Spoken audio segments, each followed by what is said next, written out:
How's it going, ScrubGamers? Welcome back to another video here at ScrubGames, and today we've got a different video than we normally have. It isn't Dragon Ball content, it is some Battle Spirits content, because there's a new game coming out for from Bandai, not for Dragon Ball, from Bandai, which is the Battle Spirits Saga game, which is an interesting one involving cores, and it's a brand new game that looks quite interesting. There have been some demo decks come out, I've had a try of it, and it's kind of caught my eye. I'm going to have a go at playing it. And since I'm going to be playing it, I want to try and do some content on it because it seems like a fun game that has potential. And there is also an upcoming launch event for the game in March before it comes out, like a big pre-release event. And that's what I'm going to play it for, the one in Europe, which is in London. And then it officially releases in April. So I thought while we're waiting for it, the event come up and to help out anybody that might be interested in the game, I'm going to go over some spoilers covering the starter decks and then the main set, because when we have the launch event, the things that be playable for that are the demo decks, which like half a deck, you can just slap two together. And then we also have the 4 starter decks, one for each of the colours starting off in the game, being red, purple, white and yellow. And then we've also got the main set, which also has those 4 colours in there. So for the first one, we're going to go over the red starter deck, being all about dragons, being covering red, being Dragon Onslaught, mainly focused on dragons. And as well, every colour has 3 main kind of like types that they cover, and we'll see that in this one. And red is one of those colours which is quite aggressive, bringing out big big things like dragons and stuff for quite cheap. And before we get into this spoilers, have a look at what's in this starter deck, because the starter decks only have exclusive cards exclusive to that starter deck. Feel free to like the video if you do enjoy my content. Comment down below if any questions you have or any things you want to see on the channel. I'll try and do my best to get that sorted. And feel free to subscribe. We're kind of trying to get to 1,000 subs to get to our main goal, which is turning this into a Dragon Ball man. If you want to check out my earlier giveaway, and as well as that, it helps me get more content and know you like this kind of thing. So without further ado, let's get into the video and check out the red starter deck Dragon Onslaught. So let's start off with the first 3 cards, being Nebula Dragon Andromeda, sorry, that's the one, Andromeda, Galaxy Dragon Andromatos, and I think that's how you say it, I'm not great with the names, and Imperial Thunder Dragon Sigworm. So these are the first 3 in the starter deck, and the kind of type of card they are Star Dragons, so Star Dragon being one of the main ones, kind of types for red, at the moment in the beginning anyway. And we have 3 Star Dragons, and Sigworm that is also an Ancient Dragon as well. So Nebula Dragon is a 6 cost with a 3 cost reduction, so you can reduce it down to a 3 cost at any point. And it's quite cheap and can't get to those levels. Only need 1 needed for 1, and then an extra 2 to go up to each level. And it's got 2 skills. First one, it is available at any level of the card. Remember, the levels are basically how you gain the levels is the number of cores on the card. So 1 core to get to level 1, and so on. And when summoned at any level, you get to select one of your opponent's spirits with 3,000 of your BP, or one of your nexuses, one of their nexuses, and destroy it. So you got a nice bit of nexus removal, which is like kind of seems to be mostly only in red at the moment, and also some removal, which is quite nice. And if you're at level 3, you also gain the Wider Spirit attacks. It gains Confront, which is your opponent must block as able. So if you're swinging and your opponent's got any cards that can block, they're forced to block it. And you don't get to choose what they block with, but they have to block with anything they have. Then we have Galaxy Dragon Andromedos, I think that's how you say it, which is a 4 cost, 2 cost reduction, so you can bring it out as cheap as 2, and it's got a kind of like easier curve to get up the levels, being 1, 2, 4 to get up his levels, but the power isn't as strong as, say, with Andromeda. But it has 2 really nice skills. First one, being available at any level, is when you summon a Star Dragon spirit, count each symbol on this spirit as 2 symbols when calculating the reduction cost.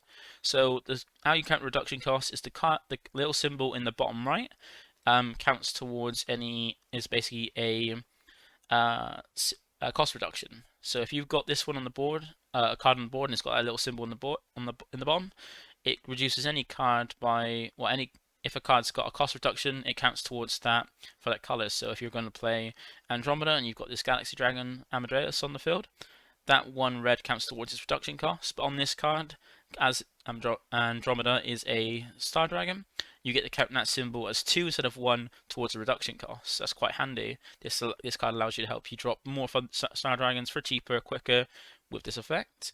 And if you're at level 2 or 3, when this spirit attacks, you get this effect of reveal the top 3 cards of your deck. Add 1 Star Dragon Spirit from the revealed cards to your hand, then return the remaining cards to the bottom of the deck in any order. So it's a nice little thing. One thing with this game, and I find with any Bandai game that isn't Dragon Ball, is the draw power is not prominent. Whereas if you play Dragon Ball, you can draw off like a ton of cards very easily, quite quickly. And in Battle Spirit Saga, just like with the rest of them, it's not that proficient as Dragon Ball. You don't draw too many cards. So this is a quite nice and handy effect just to get us on the board. This card is quite good.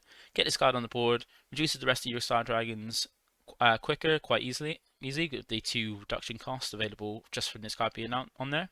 And there's no restriction to how many copies of any given card you can have on the board. There's no restriction like that, like we have in ever Bandai games. And just being able to have this card attack and potentially draw into more Star Dragons and get a bigger hand to have more options is quite nice. Then we have Imperial Thunder Dragon Sigworm. This is a 6 cost free reduction, just like Nebula, and the same kind of leveling up, but the power at level 3 is just 1000 less.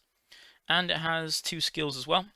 First one being available at any level, where when this card attacks, it gains Confront, basically forcing your opponent to block if they're able to. And if you're at level 3, during your attack step, all your spirits with Awaken gain Confront. So any card that's got Awaken gains the Confront skill, making your opponent have to block if able.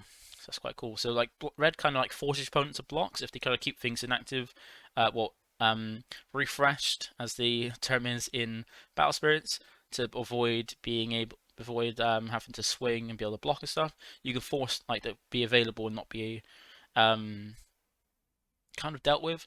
You're forcing them to block. Like sometimes that people keep things refreshed if they don't need to attack them. They keep them around for their skills, and you can basically use Confront to force them to block and potentially die. So those are the first 3. Then we go on to the next 3, which are also Star Dragons, and we got some skillless as well. And yeah, that's really it is, and we get to have a look and see what Awaken does as well, because we've got the terminology on Awaken on the 3rd one. So we got Rain Needle, Quicksand Dragon, and Moonbow Dragon. So Rain Needle is a 1 cost with 1 reduction, so you can essentially bring it out for free because it's got 1 cost. If you have any other red spirit on the board with a little symbol in the top bottom right, you get to reduce this down to 0 and play it for free. But remember, you still got to put a core on it at the very least, and its core leveling is quite simple: 1, 2, 3 to get up to your levels, and the power isn't strong, but it is a level 1 card. Well, 1 cost card. And then Quicksand Dragon is a 3 cost with 2 reduction costs. You can bring this out as cheap as 1, and is once again it's just a skillless, just like Rain Needle, and it only has 2 levels, being 1 and 3, which even for the power, you're still bringing it out for 3 markers to be a 5k.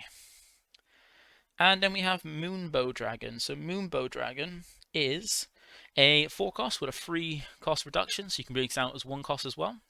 And its leveling cost is quite high for what it is. So to let level 1, you need 1 core on it. Level 2, you need 4 cores, which just gives you a 6k. And for level 3, you need 7 cores to get 8k, which is not really worth it at a free cost. But at least to get any of its skills, you just need to have, no matter what the level is, if you want to get the flash effect to gain Awaken, you just need to have at least level 1. So you can play at level 1 and then use flash to use Awaken. Awaken's quite handy, it's a good skill for this, to gain all those levels to kind of rise up. Because what Awaken does is you remove any number of cores from other spirits and place them onto this spirit, and any when destroyed spirits do not trigger by this effect. And the reason they don't trigger by this effect is if you do move them off, when destroyed, it doesn't really count as destroyed, it's counted as self-destruction instead of being KO'd by an actual effect, which doesn't trigger any when destroyed effects. And yeah, so not the most amazing compared to the first 3, but still some decent Star Dragons if you just want more Star Dragons to keep the archetype strong and to get more searches off of and easy to drop cards, because these are all maximum 0 or 1 cost for a Star Dragon deck. So starting off quite strong. And then we go into some of the other types. We've got Terrasaur being one of the 3 main types in red, as we'll see in the main set when we come to that point. Terrasaurs, then we got Emperor Beast, and we also got Dragonoid. I can't remember. I'm trying to remember what the 3rd one is, because I know Terrasaur and Star Dragon are the main 2, and there's a 3rd one. But here we have Blade Dino Parasaur, as the first one, Blazing Boar and Dragon Trooper. So Blade Dino Parasaur is a 4 cost with 2 reduction. Only has 2 levels, being level 1 at 1 core and level 3 needing 3 cores at 5k. And it has 2 skills. First one being at either level, Water Spirit attacks against Confront, and I think you'll see a lot with a fair few red cards. And the second skill, which is only available at level 2, is when the spirit attacks, you may pay this spirit's soul core to draw cards. That means removing the soul core from this card as the to basically draw a card, which is not too bad. Gets a bit of draw power going, which I'm just seeing and not a lot of cards do. And then we have Blazing Boar, which is a 4 cost with 1 cost reduction, and it's leveling up. It's got 3 levels, but its leveling up isn't too bad. 1, 2, 4 to get up to level 4. And no matter what level it is, it gets a when summon skill in any level, which is select a red spirit from your trash, return it to your hand. You get that recursion, grab something back. But the thing with this is, it's only got 1 reduction, so you're paying 3 for it in the beginning, which is quite costly. But then, you know, that it allows you to get back red spirits back from your drop, which is not too bad, and something as well as quite limited in the game. Then we have Dragon Trooper, and this is a 2 cost with 2 reduction. So this can be just like with Rain Needle. It can pay for 3 if you've got 2 red spirits on the board, or even I can't remember the name of the second Star Dragon we saw. Only 2 levels as well, just 1 and 2, and also the cost to get to each of them, 1 and 2.